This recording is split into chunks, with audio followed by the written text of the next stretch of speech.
Hello and welcome to our today's webinar from DxO, Getting Started with DxO PhotoLab, presented by me, Jochen Kohl from Kohl Photography. To tell you something about the company DxO, it's been founded in 2003, headquartered in Paris and San Francisco, and it's not only developing software like DxO PhotoLab or FilmPack Viewpoint.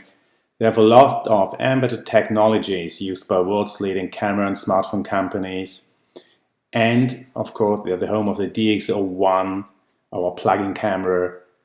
That's what's really redefined what a connected camera can be. I'm talking to you from Germany, so I'm not a native speaker. I apologize for that if there are some pronunciations are not in the right way. I'm working as a professional photographer since more than 20 years. We have a big studio over here in Germany with over 180 square meters. And what you see at the moment is already DxO PhotoLab. It's our full-size viewer, what we're using here, where you can tag and rate pictures. You can compare them. And for the people who are really new to the software, we'll go through it now shortly, step by step. This is how it looks like when you open your software. On the left-hand side, you got the original structure with the folders and subfolders from your computer system. At the moment, what you see here, this is the OS X Mac interface, so it might look a little bit different for the people using Windows.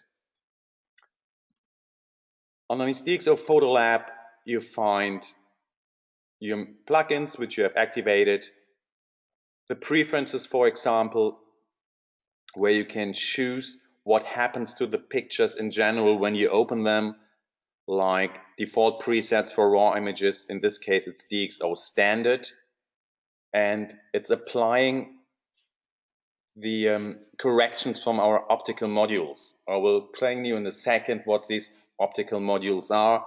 In my case here, for example, default presets for RGB images, no corrections. This means when I open a TIFF or a JPEG file, I want to start with an empty image because maybe I already done some editing on it. That's why I work on this way. Of course, you can set your background colors, grid size, what shows the thumbnails, how it's been processing, and some advanced data. So we will have a look and explain step by step what our optical modules are, and we'll edit some pictures during the sessions too. This is a live webinar, as you found out with our technical problems in the beginning. So the first part of the webinar, I will guide you through the software, and in the second part, I will go through all the questions you're asking here, and we'll try to answer really every question, no matter how long it takes. So I decided to choose my folder DxO Samples, and I'm still in the organizing module. So here I can select my folders. I can select images by hovering over the image. As you see, it's telling me some details of the image. I could start to rate my images, tag them by color if I want to. And after I've done my decision, I can change to customize. And this opens me the workspace of DxO PhotoLab. So now you see already here the tabs have changed between organizing and editing. Now I see here what I can do with my file, the edit steps, how to change the viewer, in the case show highlight clipping, shadow clippings, full screen view, how I can copy and paste image corrections, and as you can see there are always shortcuts for these functions, or you can use a right mouse click on the images in the browser. This is now one of the important parts, our DxO modules. We will come this at the end of the tabs. Palettes, so I see which workspaces are here. And workspace is DxO Standard. If you formally a little bit deeper in the software, you can create an own workspace, as I did here, but not for confusing you. I will start now with the DxO standard workspace. So this looks like when you start your software in customizing mode, including DxO Viewpoint or DxO Film Pack concluded. So we have here DxO modules, and this is the most important part how DxO PhotoLab works. It's analyzing and taking his corrections for each image out of these modules. So a module is like a profile for the camera and for the lens, always in combination. So if you want to see how it works, show only installed DxO modules makes it a little bit easier for us to get through. In this case, a Nikon D4, for example. And we can see in this folder will be images shot with a Nikon D4 with a 50mm, 1.8 and a 14-24. In case you open a folder the first time and haven't downloaded a module, it will look like this, showing you a green little camera with a spot on. This means you have to do something. In this case, download the module. So if you clicking on that, it's catching up the module up here right away, and you can say, please download. And as it will do this, it will then removing the steps. It's done. The green cameras are removed. What you see in case here now, it's a little yellow one.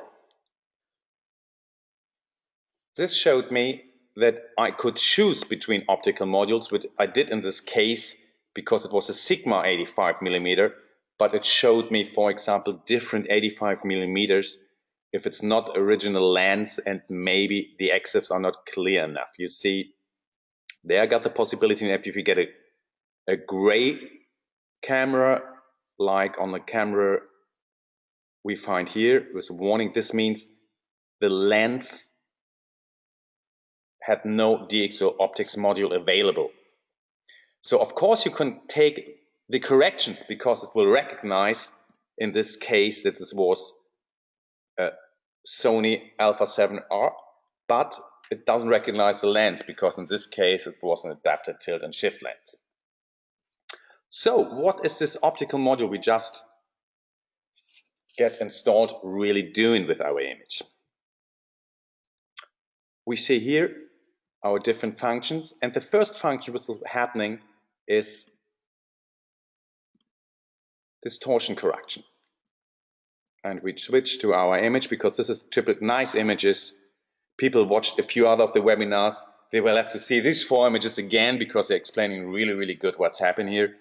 One step is distortion, and if it's switched off, you see what is happening. The way to the corners, this is what we call distortion in photography, and here it's correcting it really, really well. For all these automatic functions used by the optical modules, you always have the possibility to change the intensity manual if you wish to. So you got an automatic function which helps you to correct your image, but it gives you always a possibility to make the correction manual too. The next one we have, and it's being corrected, is chromatic aberrations. What are chromatic aberrations? If we have a look at this image and we switch them off, you see what's happening really, really unnicely. You see this purple fringe in here on the corners where it's getting out of the sharpness. We got the green scale over here down here, and getting chromatic aberration activated, it's removing this automatically. We have the possibility, of course, to set the intensity we wish, the size, how large it's been caught up, and if you, in case you do not activate the purple fringing, you will see this still appears. So a lot of people think, I activated chromatic aberrations, but nothing happens. Make sure purple fringing is activated as well. With all our possibilities in the software, most of the time have a little question mark, which you find at your tool in the right upper corner. If you press on this, this opens you always complete explanations of this tool. So the next, these were the first two of the four which are activated automatically. The next one is what we call lens sharpness. This is a kind of a sharpener which is not working like an unsharp mask. It sharpens especially the corrections out of the lens and body combination. We go, for example, here to 200%, and lens sharpness is active. And if I switch it off, you see what happens, for example, to the made in Germany here, to the numbers, to the Nikon print here on this NovaFlex adapter. If I get activated again, it gets really, really nice sharp images out of it, and always being based on your camera and lens combination. Of course, you can completely control it manual too. And the last optical correction included with our module is the lens vignetting. So in this case, and I wanted to switch to light because it's been set up on the light, of course. Switching it off, and we see what happens with a lens quite used with an open aperture. Now you see me always switching it on and off. You do not have to do this to compare images each time. I did this way now just to show you always only one of the corrections disappearing. You've got up here a compare tool, and always if you hover on a tool and just let it stay there for a while, you see the shortcut, and then you see the image without corrections, with corrections.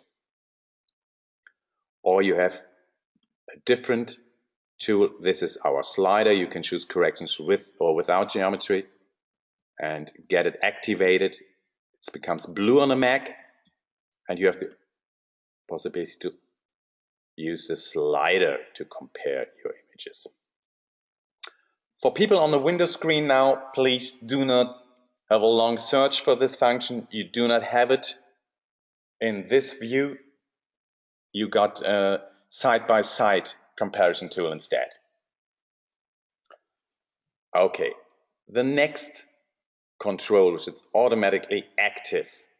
It's not a correction, it's the first of the adjustments happening, is what we call DxO Smart Lighting. DxO Smart Lighting helps you to control differences between the light and the shadow areas,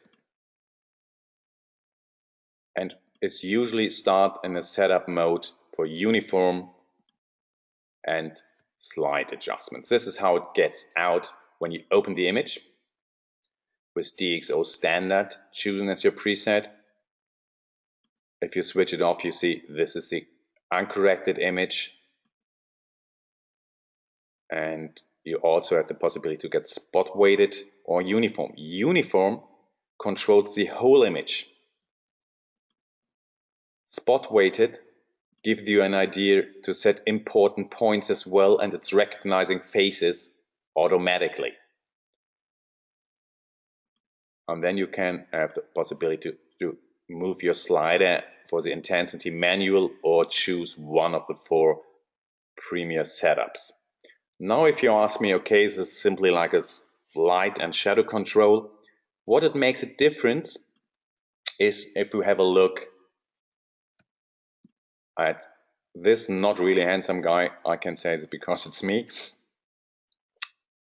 This is the image as it has been shot. the camera done the best it could. As you see here, it's been showed on the left hand side. It was a multi-zone shot, so it's recognizing here the nearly light areas where the light clipping is just before happening, so it chooses this exposure, the automatic mode. And if we then have a look what DxO Smart Lighting is doing out of it in uniform, in custom you see if you really push the slider, this happens when you trying to really control shadows too much, you get this not really nice color grading. My skin tone is changing, the blue is not a blue anymore, and it's look kind of weird. That's typical happens as we catching up the shadows. If we go to spot weighted, the tool recognize my face. And what's it now doing, as you can see, I can move the slider and it's recognizing my skin tone and that my face is an important point. So it keeps the natural look of the image, it's keeping the skin tones, and it's not getting confused with the dark areas of the image. So to compare, we have this as original image, this with DxO Smart Lighting activated, and the slider you can set to the amount which you prefer. Later on, by editing images, I will show you that you have the possibility not only to set one spot or two spots, you can create a lot of what we call point of interests here with this point. So what we do now is we will start editing an image as a complete workflow and go through our tools. We have on this right hand side, on the left hand side, we have the move and zoom, the EXIFs, and the preset editor we will talk about a little bit later on. To have a bigger image, I can close one of these tabs so we have a nicer look on our image.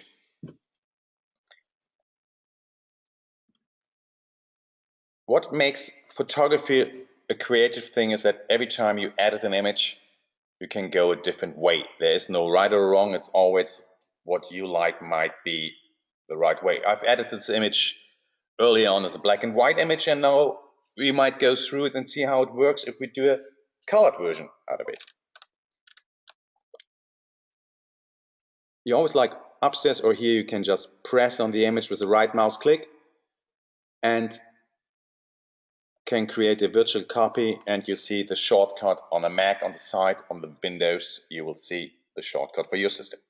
So it's creating a virtual copy of this image. It's not doing a copy on your hard disk. This is really only a virtual copy, and the informations are stored in this little DOP file, which is close to your RAW file.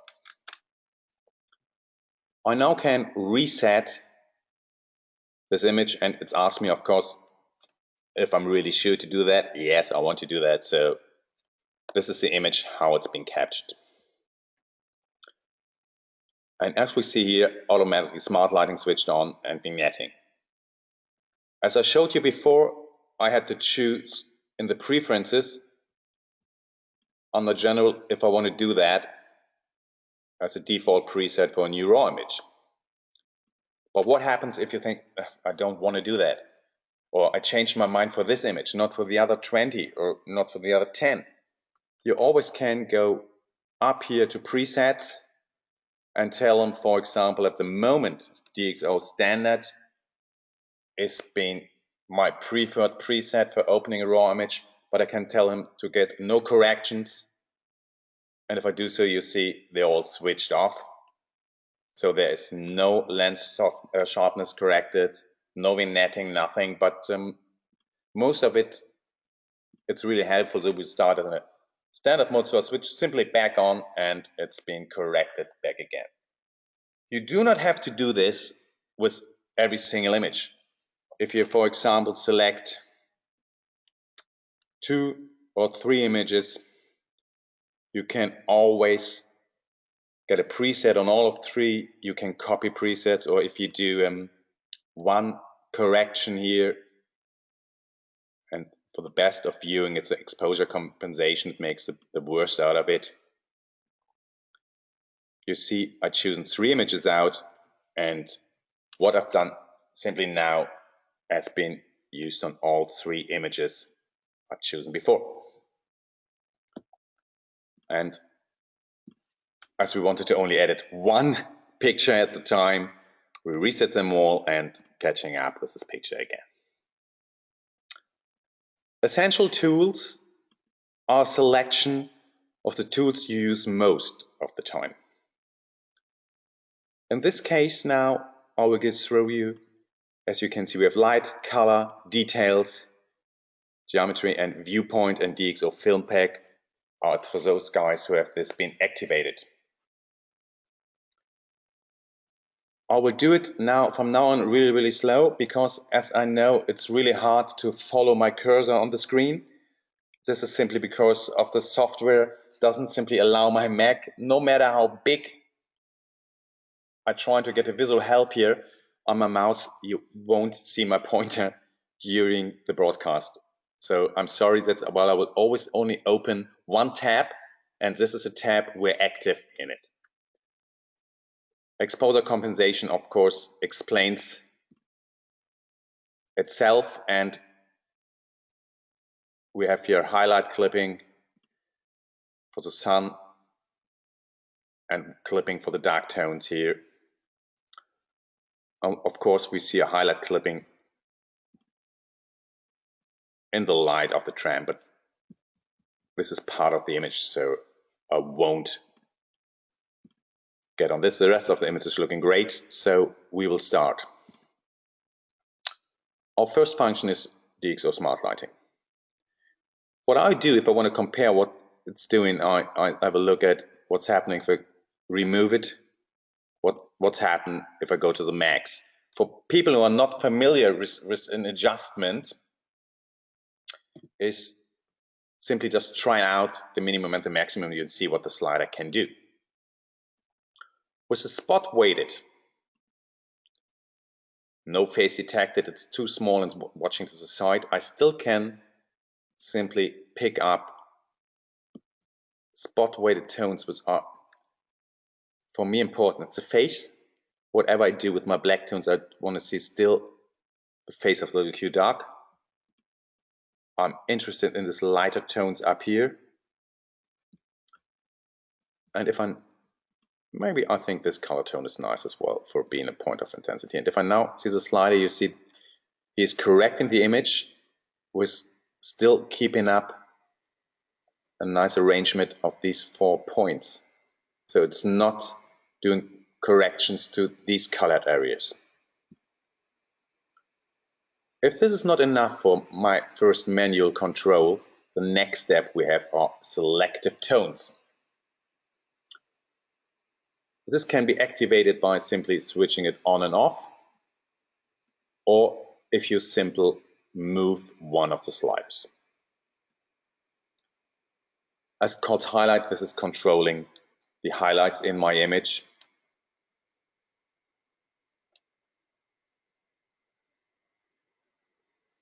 The midtones.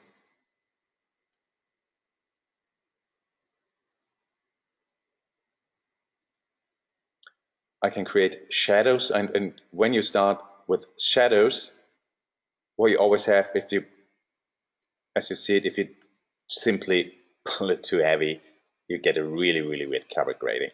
So rather don't do that too much. You can lighten up the blacks instead a bit, and for keeping the natural look, even getting the shadows down. But this is personal preference, so I'm editing this image now the way I like it in this moment while I'm explaining it to you. If you do it at home, or there are a few at the end of this webinar sample images you can try yourself with,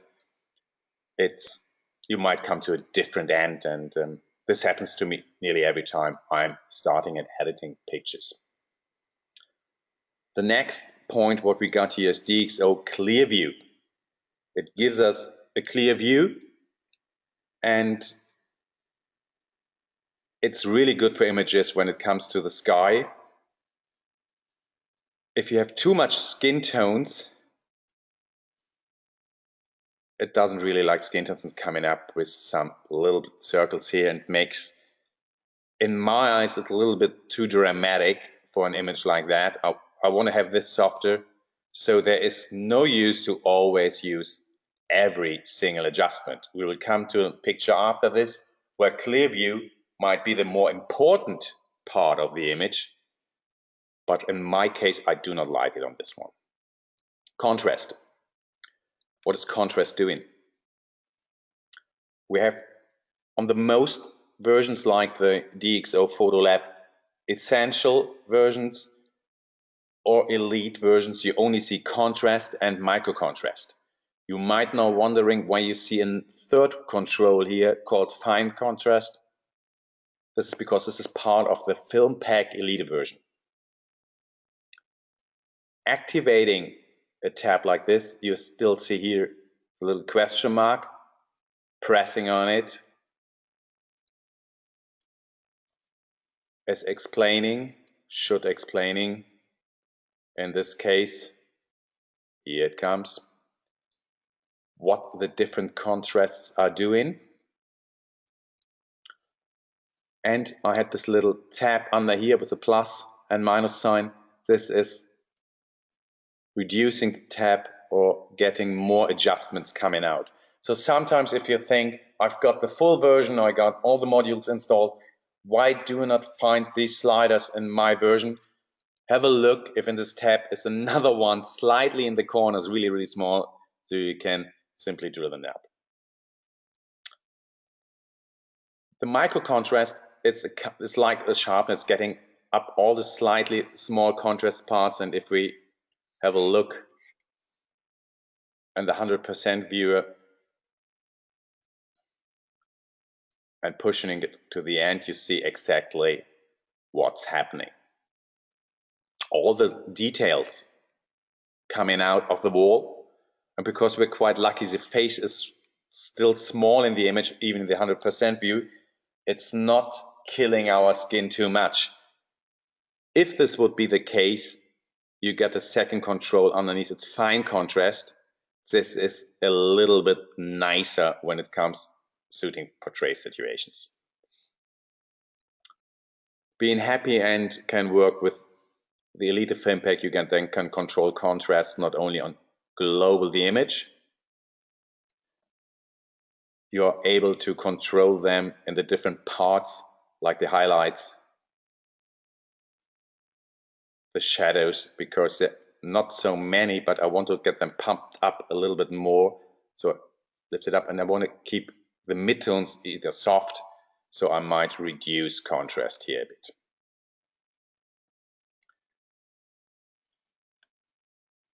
What else we got? We got the tone curve.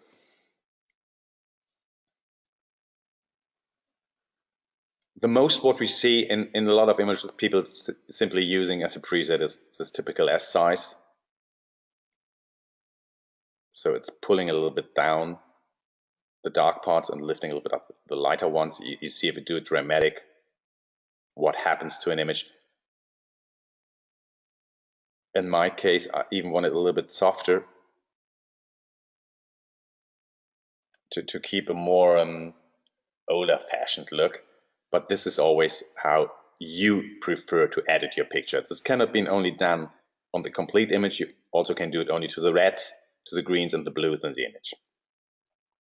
But because today it's a first step, this would take too much time to get every tool explained in detail. So we want to simply get through it. So even for the people, for you using the software the first time, can have a little guidance to what is possible using DxO PhotoLab. For the people of you watching today already and a little bit more advanced, for tomorrow we have what is new, and this will be a lot of local adjustments and deeper pushing and editing an image. The next step we got here is vignetting from the optical module, and in my case I would even add some to it, so I simply can take the intensity complete to 0 or simply switch it off. So it's not always that a correct technical correction might be the correction I really want to have in my image for the image what I like. So finishing the lights, I go to my colors. What we find is white balance, and this is one of these typical settings where you're wondering, I only can set up these presets or picking up a color. So this picking up with a color tool means this, you say this should be white, for example, this house here, and then it's setting up a white balance to this point. But as I said before, the most of our tools got this little tab in the right corner, the plus sign, and if you press here, you got the manual sliders where you can control it a little bit to what you like. In this case, my eye is my reference in this case. That's what I like in this point. So for me, it can even get a little bit colder as the image. And we see what we have to get next control on the color step. Color saturation, it's vibrancy and saturation. Vibrancy, normally you will use in a different image later on where it's getting out more the blues, pushing the blues and not the red so much. And saturation, and for me it's too much color in this image, so I'm taking a bit off here. Suits my look a little bit more natural, especially in the corners. Color rendering, we got some presets, and as here coming with film packets, I got a few more. With the essential or elite version, you got a little less stuff. That's why I will not get you confused. With color rendering here, we just keep it on the standard, or we can switch it off. It doesn't make any image different for the image. We had style toning, black and white, landscape, portrait. If we, for example, go into a portrait, it suits a little bit more the skin tones. And we can, like with all our automatic tools, of course, handing it manual, or we have a split toning where we can go to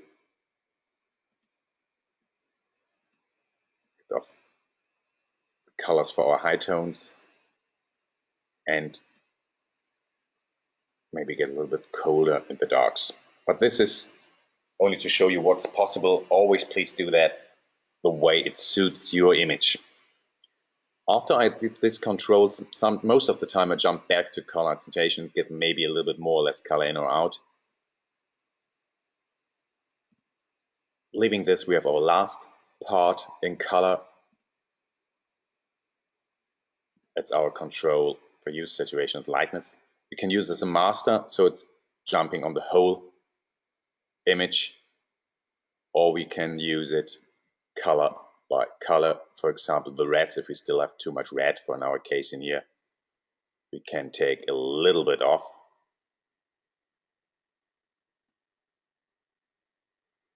Maybe it's the yellow of the tram, which we have a look what we can do with that. If you're new, you see what's happening. No, we don't want that.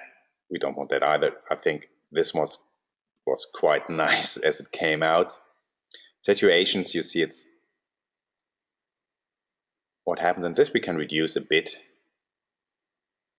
Even it's not anymore the natural look. It suits the image a little bit more in my eyes. Detail, noise reduction works automatically in this case. As we have a look at the axis and IS, it's a basic ISO for an Olympus OMD, so it starts at ISO 200. We don't have a level look at this image for noise reduction. Lens sharpness. If you see a little eye over here, it means that this correction has only been previewed on the screen when the zoom level is higher than 25%. So we have a look at the full 100% and see what is happening to her. Maybe if we push the details a little bit more out. This is then personal preference, how the picture looks like. What you're doing with the picture afterwards. You need for printing, you need to print on the soft paper, on the glossy paper. Is it for the web or whatever? Chromatic aberrations we won't see here because quite closed aperture set. We have the repair tool, something new in the DxO PhotoLab, a tool we will take much more care tomorrow, but I will show you quick what's doing. It can be activated in our details on the right hand side, by closing color because we're finished with color. It can be activated here, or you got it up in your top line. Don't be confused. What you here see are the three tools belonging to force parallel and so its viewpoint. So I'm activating my tool and being quick, adjust. Really active girl she is, so her legs looking sometimes a little bit scratchy. So we're removing this just to show you quick what's happening possible with this tool, or if you want to get just to show you what's doing. We will go deeper into this in tomorrow's What's New webinar. Closing it again, going back to the full screen. That comes to the last point of our tabs, geometry. If an optical module is not working really correctly, you want to adjust it a bit. You can focal length, focal distances. But what comes now for us is the horizon tool. It can sometimes have a try on automatic, as we're trying to catching up some lines to correct. In this case, the buildings in Lisbon are not really straight, so no way of good automatic correction. You can force a line with this tool too. As you can see here, the tool is forcing a line, but there is no straight line in my eyes to force. So I will use, in my case now, the third option to get it correct. It's just a slider here. And having a look that fits my eyes.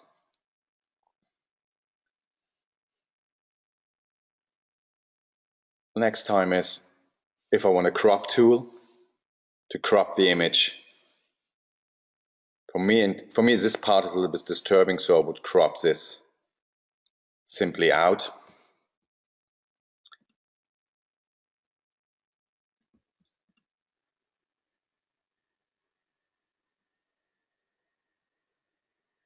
And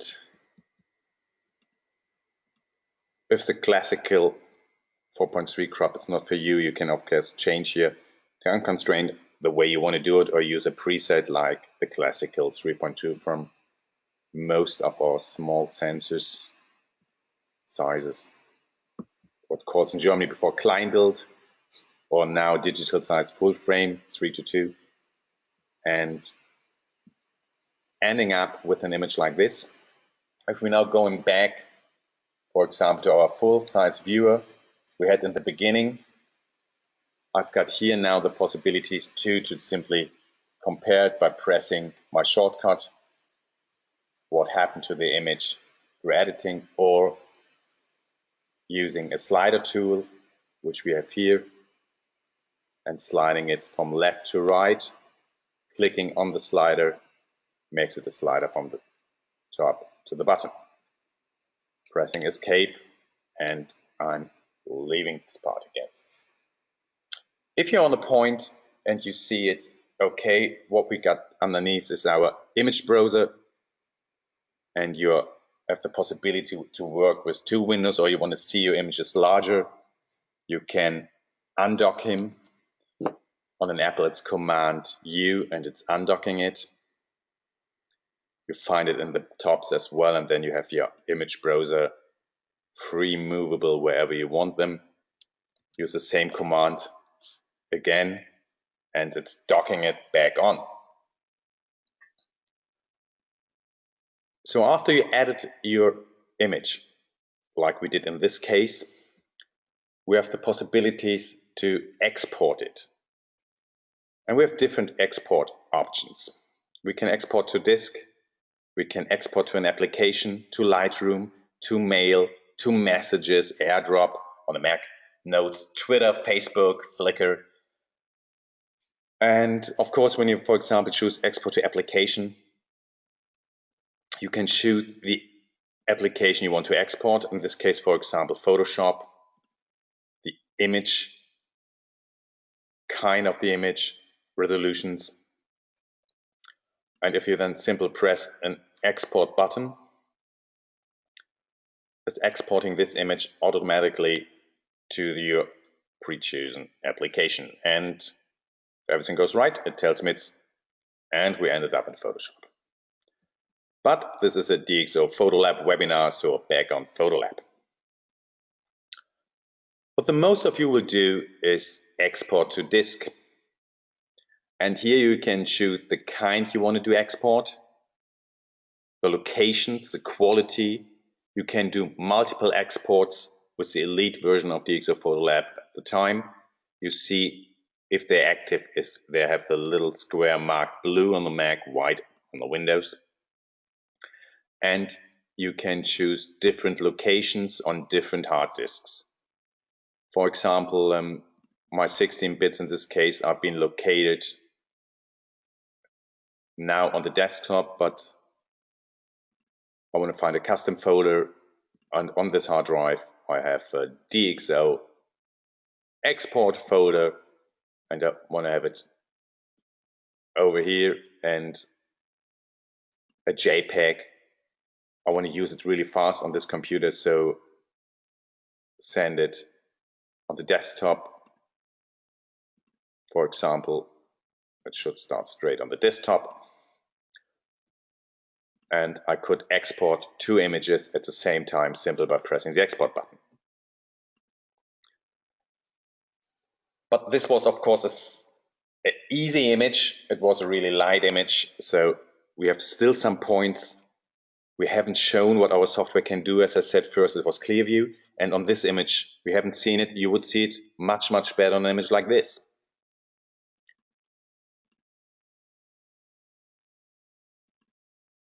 So there is no need to use every adjustment on every image, because that simply sometimes adjustments don't work on the image, doesn't look good, or you not even see a big difference. What we saw on Clearview doesn't really suit the image before. If we activate it here, you see straight away a much better image for our function Clearview. You see what happens to the sky, not active and active. You can change the intensity a bit. And we had another part which was not so really showing well in the image before. This was color accentuation. If we go to vibrancy, you see I force it now to the max. You see what happens to the blue tones. It's pushing them much more than the red ones in the image. So really suitable for an image like that. And you might correct it the other way around. Saturation. And here, for example, you could use the horizon tool, because here you get a clear line.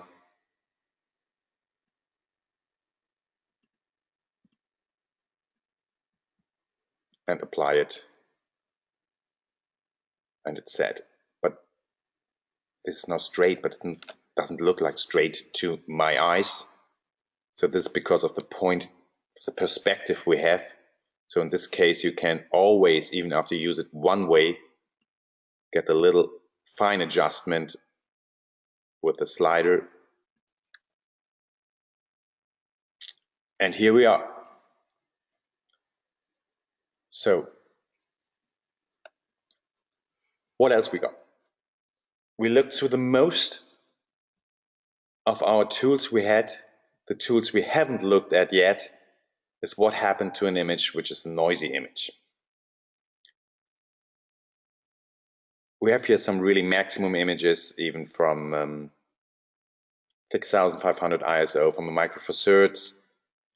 but one is really, really handy to show this, and this is really an example, not for editing, it's more like for showing the effect.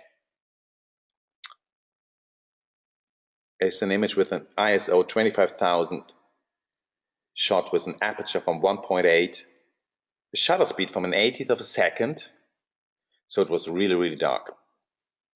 And if we have a look what's happening to an image if we switch off noise reduction, that's not an image we want to see, but this is typical with high ISO, no noise reduction activated on the image. We see the darker parts like coming from the vignetting from the open lens are really, really hardly noisy. It's killing here my skin tone. There are no skin tones anymore. You still can see the leathering of the camera, but everything else is completely destroyed by noise. So if you use the normal noise reduction and switch this one on, you see it's getting a bit better. And for fast noise reduction, for not so much noise, it's still a good function if you're in a hurry, but you still see, of course, noise. And what always happens in this case, you start losing a little bit of details, because of course it's trying to get the noise out of the image, and most of the time costs you a lot of details too. If you then use a typical noise reduction tool from a third party, and they're doing quite a good job in the most parts, but you always get these little problems in the blues, and of course in the middle part the noise is gone, but not only the noise is gone, the details are gone too. What is doing prime instead? For prime, and if you then look at the viewer and you think, okay, I'm on prime now, but I don't see really a primey image. Prime is showing the effect in this small viewer on your right hand side here. And with this target, you can set the target in the image, which is showing up now in this little viewer. By clicking in it, you see the before and after effect. And to show you the effect live, I converted this image to a TIFF file. And let's see how it's looked in the viewer, and it's mastering really, really good. The blue is up in the right corner, for example, but more impressive for me, it's nearly have more details in the leathering of the camera, this leathering skin here, compared to original image came out of the camera.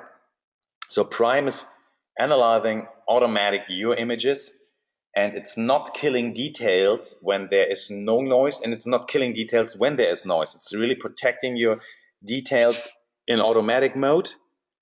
But as I said before, for every tools you can control them manual. But watch out, prime is part of DxO PhotoLab Elite, and it only works with original raw images out of the camera. So if I now choose this, you see the TIFF is activated, and I'm jumping to the neck. And have in this working button against my little plus tab over here, I get out controls manual for every function of prime. So these were basically most of the basic functions and how you get through a workflow. Of course, it not only works with color images, it works with black and whites too. For the image browser, you get filters like image size, camera bodies, file format. You can filter the images by themselves. Now, for example, you see raw images and RGB images are activated to be shown, and if you have a watch out in the right button, you see the TIFF file, and if I do activate the RGB files, they're disappearing straight away. If I want to get them back in, they're coming back in. The same I can do with rated pictures. Just by clicking on the stars, you rate them, and as you see, they are now white, and this means they are rated by DxO PhotoLab. If you're doing in your workflow, for example, sorting your images, rating them, tag them with all the IPTC data and everything first using Adobe Bridge or a different system, then they have a little yellow star, which tells you that this rating was read from the XMP data. But as I said, of course, it doesn't only work with colored images. You can do a really quick and nice converting to a black and white image too. So we start not first with these controls, because we want to see how it looks like using black and white. And here we have functions as well.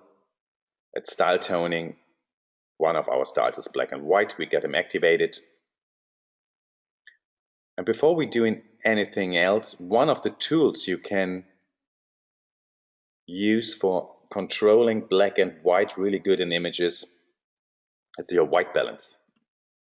Okay, yes, it is the white balance. If you change temperature, you see what's happening to the black and white tones. And this is non-destructive because we haven't set a white point yet. So I can choose here a look which suited in my IC image quite well. So I start in this case with the white balance. You have seen how smart lighting works. This time we use only manual control. We've seen the highlights, activating our clipping control, so we do not do anything wrong, and we see we can really push it. Getting maybe the midtones a little bit darker. And for black and white now contrast is a really important tool. And as you see, it jumps automatically on 16. I've done nothing. This is what happens, what is doing PhotoLab in auto mode in this function. If it's not recognizing a face, it says can't kill a face structure, it's okay, there's no skin involved, so it's activating micro contrast automatically. I can get a little bit more contrast in the dark parts, and now we will use another tool which we will go completely in the deep controlling of this adjustment in our tomorrow's webinar, the local adjustments. Local adjustments offering us a brush, a graduated filter, the U-point technology, auto mask. Of course, I can erase what I've painted in first. There are shortcuts for all our tools. If you selected a tool, and in the selected tool you go on the question mark, it explains you the shortcuts for this tool. You can select either a new mask by clicking on here, or for Windows users which do not find this new mask tab, they click on their menu here on new mask. In this case, because we want to see a complete workflow in basics, we have the graduate filter, and this way it comes from 100% down to 0. I can change the area this is affecting by. I can move him like here, and for this case I just want to darken up a bit the parts in front of his legs. And the equalizer, that's how it calls this, our function we can control with our local adjustments. You have exposure control, contrast, micro contrast, clear view, vibrancy, saturation, temperature, In case of temperature, and these are grayed out, you use local adjustments on a JPEG or a TIFF file, which is possible, but these two functions won't work. Sharpness and blur. In my case here, I just wanted to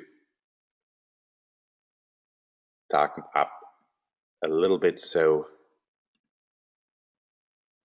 I've got the same color intensity on here, ending up now with cropping my image because I feel a little bit that this upper right corner was disturbing me.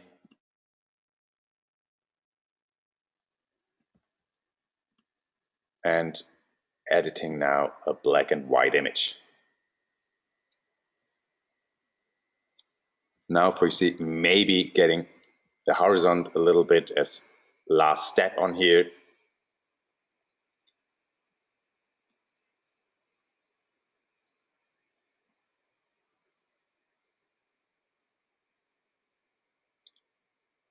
And because I've done it again and have now manual crop activated, you see what happens is the crop gets a little bit in the turn image, so I correct this. And in this case now we have finished within a few seconds or minutes a black and white conversion, and now we could do simply the export drive or of course print from our application as well. We can choose different presets. Of course we can go into details, load paper, setting presets, setting ICC paper profiles and everything from here.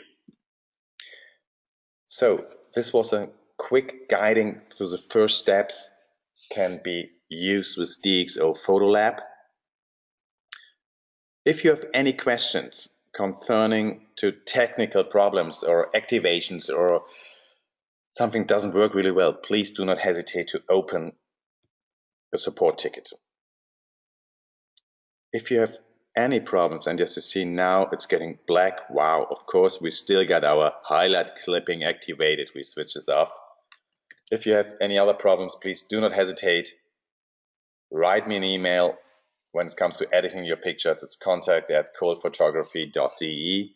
You find it at coldphotography.de on the contact tab. At coldphotography.de/DxO, you're able to download some sample pictures explaining you a little bit what the modules are doing. And you will find an image which we will be editing tomorrow with our local adjustments. So you might be able to follow a little bit better what I'm doing. And you see, we will bring out a book for basic advanced techniques and our workflow using DxO PhotoLab. If you want to have more information, send us an email too. If you're not using DxO PhotoLab already, there are now still Christmas offers available for the Essential Edition for 99 euros and the Elite Edition under 149 euros. The conversion rates for your currency, US or Australia or whoever's listening to me at the moment, you find there too. So I thank you for listening to our webinar.